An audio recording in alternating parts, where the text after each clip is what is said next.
साधारण निर्वाचन पर टिकेट बंटन प्रक्रिया जारी रही बेले जाजपुर जिला बरी निर्वाचन मंडली में बीजेडी टिकेट क्या मिल से द्वंद्व सृष्टि होती।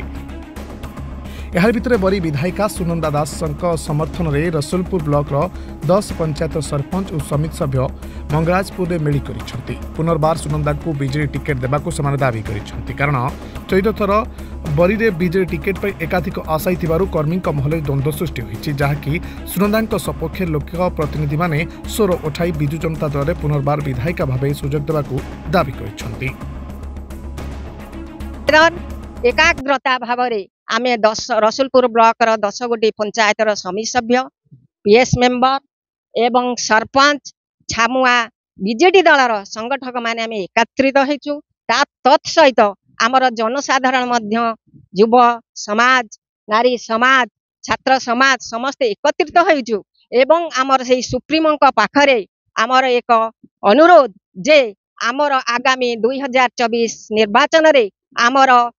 नारी नेत्री जी आमर सुख दुखर साथी सुनंदा अपा को पुणी थरे टिकेट दे बीजेडी दल रे सुजोग दियंतु यही आमर अनुरोध। आमे समस्ते एक है आमे स्वर उत्तोलन करिवु। माननीय मुख्यमंत्री को एवं आमर 5T अध्यक्ष आउ बबी भाई को कि जो